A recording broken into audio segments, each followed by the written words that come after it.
My sister's husband confessed he's been in love with me since before their wedding and only married her because I was taken. Now she wants me to move across the country with them and cut off my fiancé. Should I tell everyone what her husband has been secretly planning? Hey, Reddit. I never thought I'd be posting something like this. My hands are literally shaking as I type, and I've spent days trying to figure out what to do. I feel like I'm living in some kind of twisted nightmare that I can't wake up from. 3 weeks ago, my entire world was turned upside down, and I'm still struggling to process everything that's happened. Some background about me and my sister. I'm 28, and my sister Megan is 30. We've always had what I'd call a complicated relationship. Growing up, our parents clearly favored her. She was the athletic, outgoing golden child, while I was more quiet, studious, and introverted. Despite this obvious favoritism, we somehow managed to maintain a decent relationship throughout childhood and our early adult years. 7 years ago, Megan married James, who's now 35. I was her maid of honor, and at the time, everything seemed perfect. James appeared to be everything she wanted: charming, successful, attentive.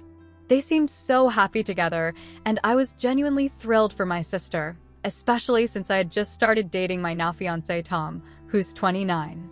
Over the years, I've always tried to maintain a good relationship with James. He is my brother-in-law after all. We discovered we share some common interests that my sister doesn't really care about: classic literature, obscure documentaries, that kind of thing.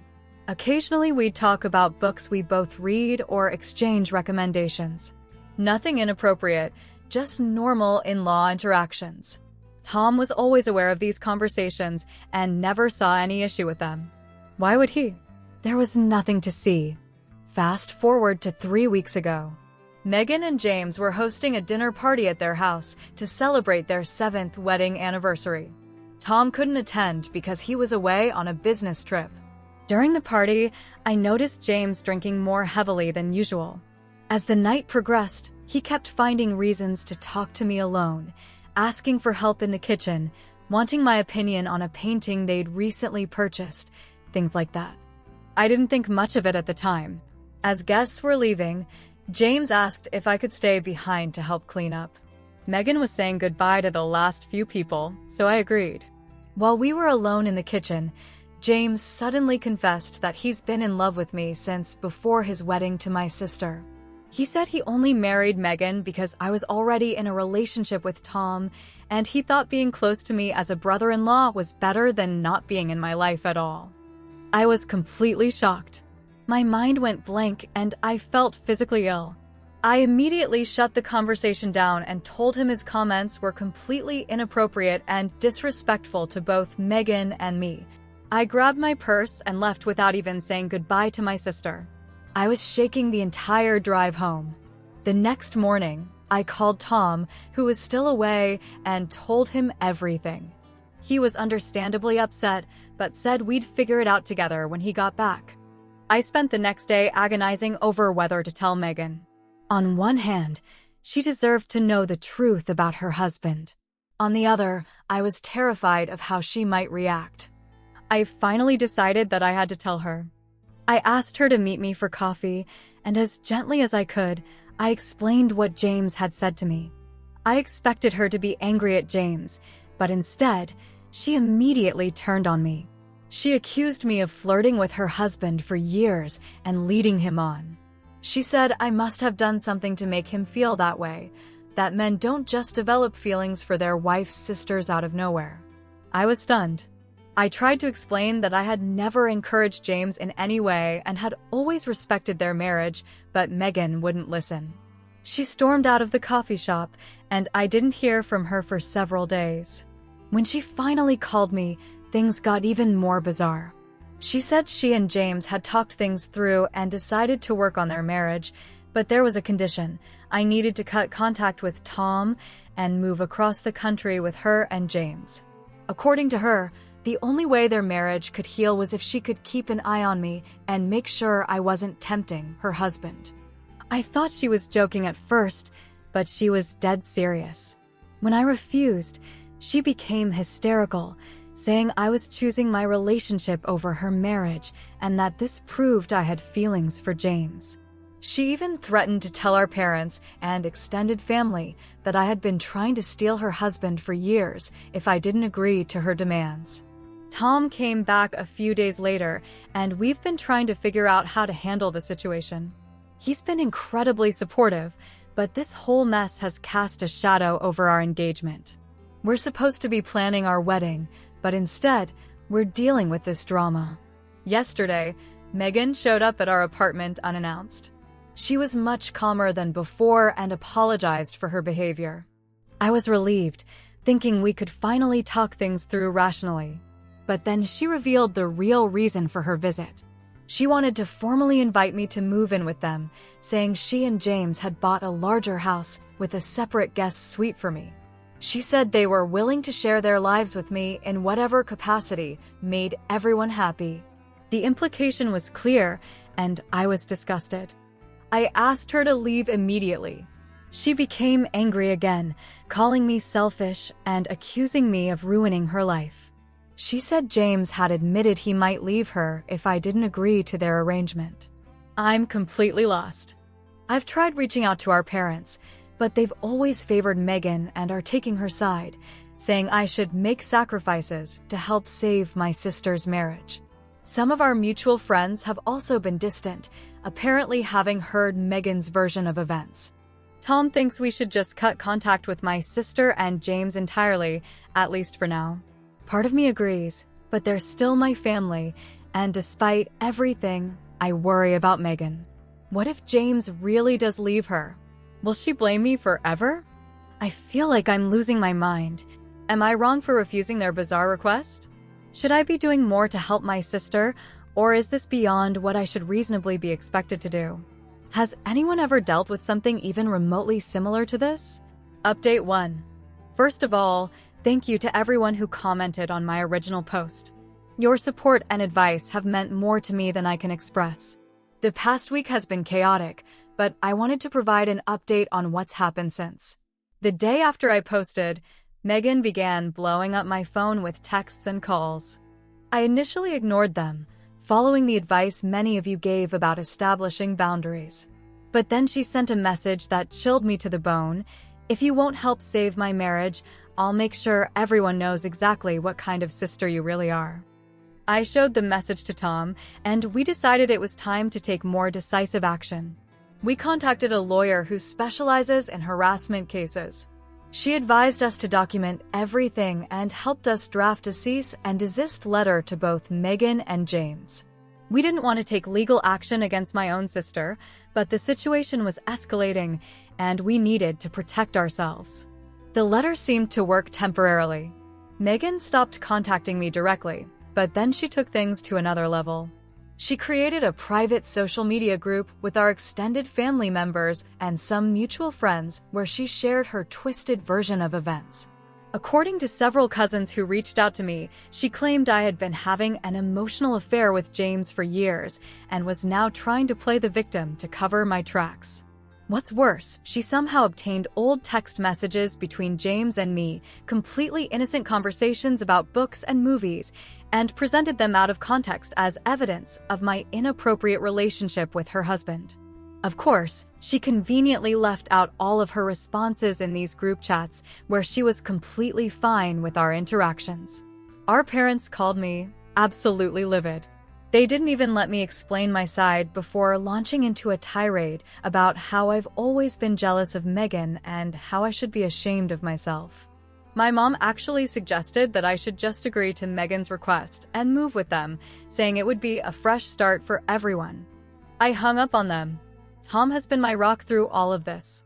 He suggested we invite some of our closest friends over to explain the situation before Megan could get to them too. We did, and thankfully, they believed us. A couple of them even mentioned that they had always felt James looked at me strangely at gatherings, but had dismissed it as nothing. The most surprising development came from my Aunt Sarah, my mom's sister. She called me privately to say she didn't believe Megan's story for a second. Apparently, James had made similar inappropriate comments to my 25-year-old cousin Julia at a family gathering last Christmas, which Julia had confided to Sarah but was too uncomfortable to make public. Sarah urged Julia to tell me about it, and she did, providing screenshots of creepy messages James had sent her afterward. Armed with this new information, I decided to contact James directly, against Tom's advice, I admit. I told him I knew about his behavior with Julia and that if he and Megan didn't stop spreading lies about me, I would make sure everyone knew about that incident as well. Within hours, Megan called me, sobbing hysterically, but it wasn't the reaction I expected.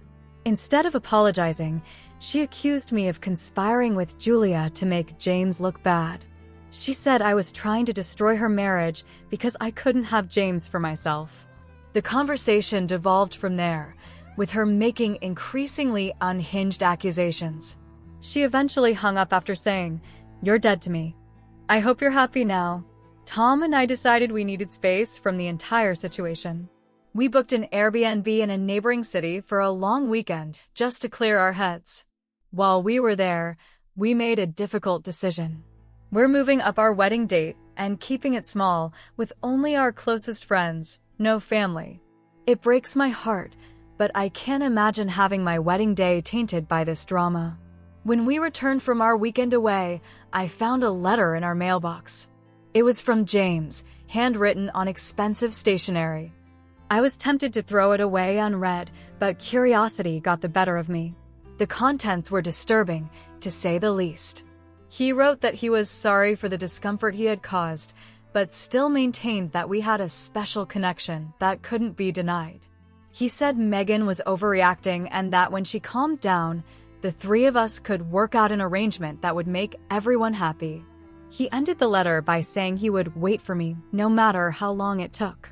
I showed the letter to Tom, and we immediately added it to our documentation file. Tom wanted to confront James personally, but I convinced him that maintaining distance was the better approach. Yesterday, I received an email from my mother saying that Megan has checked herself into a mental health facility following a breakdown.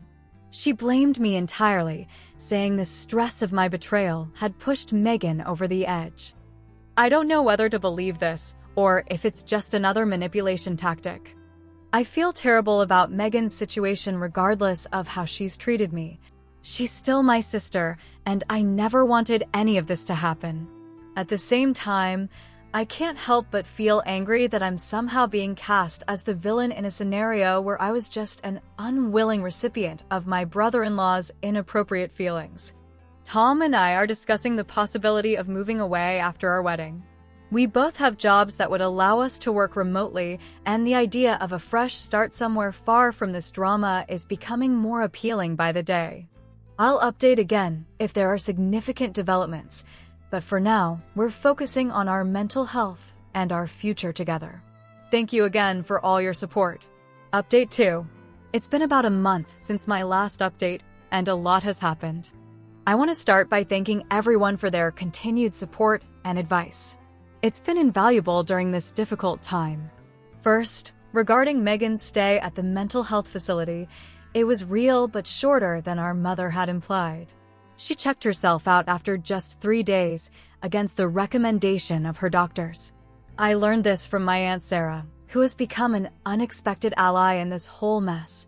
According to her, Megan refused to participate in therapy sessions and became agitated whenever the therapists tried to discuss her relationship with James or her feelings about me. About 2 weeks ago, I received a formal letter from a divorce attorney representing Megan. It stated that she was filing for divorce from James on grounds of emotional infidelity and listed me as a contributing factor. The letter requested that I make myself available for a deposition as part of her divorce proceedings. I immediately contacted our lawyer, who assured me that this was likely just another intimidation tactic and advised me not to respond directly. Sure enough, 3 days later, Megan called me in tears, saying she didn't really want a divorce and had only contacted the lawyer to scare James into being more committed to their marriage. She then pivoted to blaming me again, saying none of this would have happened if I had just agreed to her reasonable request to move with them. I remained calm and told her I would only communicate through our respective lawyers from now on. This sent her into another rage, and she hung up on me again. The most shocking development came last week. Julia, my cousin, forwarded me a series of direct messages she had received from James. In them, he claimed that he had special connections with both Julia and me and suggested that his feelings weren't limited to just one of Megan's family members. He described himself as being trapped in a loveless marriage and implied that he was drawn to our family's women. It was creepy and disturbing, to say the least. Julia has since blocked him and is considering filing for a restraining order. With Julia's permission, I shared these messages with Aunt Sarah, who then took it upon herself to inform my parents. Finally, they seem to be seeing the situation more clearly. My father called me to apologize for not believing me initially. He admitted that he and my mother had always found it easier to take Megan's side because she makes more of a fuss, which was a painful confirmation of what I felt my entire life. My mother hasn't reached out directly yet, but my father says she feels awful about how she treated me. As for James, he apparently showed up drunk at my parents' house 2 nights ago, demanding to know why they were turning against him. My father had to threaten to call the police before he would leave. After this incident, my parents have finally acknowledged that James is the problem here, not me. Megan, however, is still fluctuating between blaming James and blaming me. She's now staying with our parents temporarily and, according to my father, oscillates between defending James, he was manipulated by my sister, and vilifying him, he's a monster who played us all. She still refuses to accept any professional help. In the midst of all this chaos, Tom and I have made some decisions about our future. We've accelerated our plans to move and have secured jobs and an apartment in a city about 500 miles away. We're getting married next month in a small ceremony with just a handful of close friends. My Aunt Sarah and Julia will be the only family members attending, which is bittersweet but necessary for our peace of mind. I've also started therapy to deal with the emotional aftermath of this situation. It's been helpful to have a professional perspective and a safe space to process my feelings of guilt, anger, and sadness. One unexpected positive outcome: Tom and I have grown even closer through this ordeal. Seeing how steadfastly he supported me and how he's never once doubted or blamed me has reinforced my certainty that he's the right person for me. I still have moments of profound sadness about the likely permanent damage to my relationship with Megan and the strain with my parents, but I'm trying to focus on building a healthy future with Tom rather than dwelling on a painful past I can't change. Thank you all again for your support. I'll update again after we've moved and gotten married, hopefully with news that the situation has calmed down somewhat. Update 3, final. It's been 6 months since my last update, and I thought it was time to share how things have settled. Tom and I are now married and happily living in our new city. The wedding was small but perfect, just us and 8 of our closest friends, plus Aunt Sarah and Julia. It was nothing like the big wedding I had sometimes imagined, but in many ways, it was better, intimate, meaningful, and drama-free. As for my family situation, things have evolved in ways I never expected. The biggest surprise came about 2 months ago when James was arrested, not for anything related to our situation, but for financial fraud at his company. Apparently, he had been embezzling funds for years to maintain his lavish lifestyle. This revelation sent shock waves through the family and completely shifted the dynamic. Megan finally had to confront the reality that James was not who she thought he was. According to my Aunt Sarah, the arrest was a wake-up call for Megan. She filed for divorce immediately and has since started genuine therapy. She's still not ready to speak to me directly, but she did send a brief email apologizing for some of her behavior, though she maintained that I could have handled things better. It's not the full acknowledgement I might have hoped for, but it's a start. My parents have been on a similar journey of realization. My father called me a couple of months ago and gave me a proper apology, acknowledging their favoritism throughout our childhood and their failure to support me during this crisis.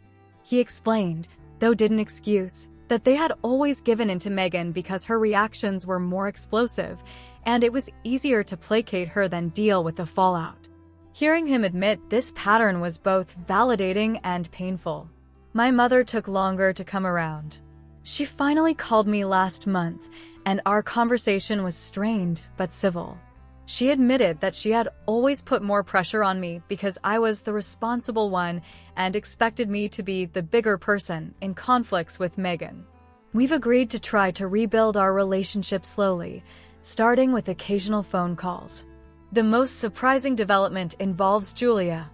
After James's arrest, she decided to come forward about his inappropriate behavior toward her.